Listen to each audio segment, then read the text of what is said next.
روحانی تحریک کے معزز دوستو، میں ہوں عبد المجید اور آپ تمام دیکھنے اور سننے والوں کو السلام علیکم۔ آج ہم بات کریں گے ایک نہایت اہم موضوع پر، لوگوں کی پرواہ کرنا چھوڑ کر اپنی زندگی کیسے گزارے۔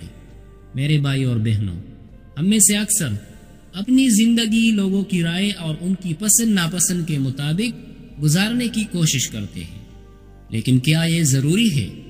کیا اللہ نے ہمیں اس لیے پیدا کیا کہ ہم دنیا والوں کو خوش کریں؟ آج کی اس ویڈیو میں ہم سمجھیں گے کہ لوگوں کی پرواہ کیے بغیر اپنی زندگی کو سکون اور مقصدیت کے ساتھ کیسے گزارا جائے۔ نمبر 1، لوگوں کی رائے کی حقیقت کو سمجھیں۔ لوگوں کی رائے ہمیشہ بدلتی رہتی ہے۔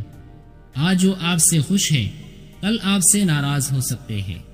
قرآن پاک میں اللہ تعالیٰ فرماتے ہیں، اور اللہ ہی سب سے بہتر فیصلہ کرنے والا ہے۔ اپنی زندگی اللہ کی رضا کے مطابق گزارے، نہ کہ لوگوں کی رضا کے لیے۔ نمبر 2، خود کو پہچانے اور اپنی قدر کرے۔ اللہ نے ہر انسان کو ایک مقصد کے ساتھ پیدا کیا ہے۔ اپنی صلاحیتوں کو پہچانے اور ان پر فخر کرے۔ حدیث میں آتا ہے، اللہ کو سب سے زیادہ محبوب وہ شخص ہے جو اپنے عمل میں خالص ہو۔ نمبر 3، لوگوں کے فیصلوں کو نظر انداز کرنا سیکھے۔ اگر لوگ آپ کی نیت اور عمل کو سمجھنے کی بجائے تنقید کرتے ہیں تو انہیں نظر انداز کرے۔ ایک مثال یاد رکھیں، جب آپ کسی بھیڑ کو کنٹرول نہیں کر سکتے تو بہتر ہے کہ اپنی راہ چلے اور اپنی منزل پر توجہ دے۔ نمبر 4، اپنی زندگی کے مقصد کو سمجھے۔ دنیا میں آپ کا مقصد اللہ کی رضا حاصل کرنا اور آخرت کی تیاری کرنا ہے۔ دنیاوی کامیابی کے لیے لوگوں کی باتوں پر وقت ضائع کرنے کی بجائے اپنی منزل پر توجہ دے۔ نمبر 5، منفی لوگوں سے دور رہے۔ ایسے لوگ جو ہمیشہ آپ پر تنقید کرتے ہیں یا آپ کی حوصلہ شکنی کرتے ہیں، ان سے دور رہنا بہتر ہے۔ نبی کریم صلی اللہ علیہ وسلم نے فرمایا، اچھے دوست کو خوشبو والے اور برے دوست کو لوہار کی بٹی کی طرح سمجھو۔ نمبر 6، اپنے فیصلے خود کرے۔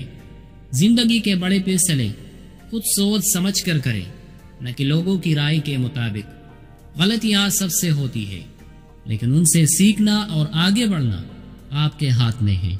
نمبر 7، اللہ پر توکل کرے۔ لوگوں کی پرواہ چھوڑ کر اپنی زندگی میں سکون چاہتے ہیں تو اللہ پر بھروسہ کرے۔ اللہ تعالیٰ فرماتے ہیں، جو اللہ پر توکل کرتا ہے اللہ اس کے لیے کافی ہو جاتا ہے۔ نمبر 8، لوگوں کی رائے کا مثبت پہلو دیکھے۔ اگر کوئی آپ کو اچھی نصیحت کرے تو اسے خوشدلی سے قبول کرے، لیکن تنقید کو کبھی اپنے دل پر نہ لے اور اسے اپنے راستے کی رکاوٹ نہ بننے دے۔ میرے بھائی اور بہنوں، یاد رکھیں کہ زندگی مختصر ہے، اسے لوگوں کی پرواہ میں ضائع نہ کریں۔ اپنی زندگی اللہ کی رضا کے لیے گزارے، اپنی صلاحیتوں پر یقین رکھے اور اپنی منزل پر توجہ دے۔ اور سب سے اہم بات، لوگوں کو خوش کرنے کی بجائے اپنے رب کو خوش کرنے کی کوشش کرے، کیونکہ وہی آپ کا اصل مددگار ہے۔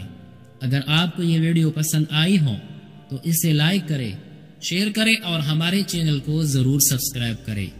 یا اللہ ہمیں لوگوں کی پرواہ چھوڑ کر تیری رضا کے مطابق زندگی گزارنے کی توفیق عطا فرما۔ ہمیں سکون والی زندگی نصیب کرو اور ہمیں دنیا کی فکروں سے آزاد کر دے۔ آمین۔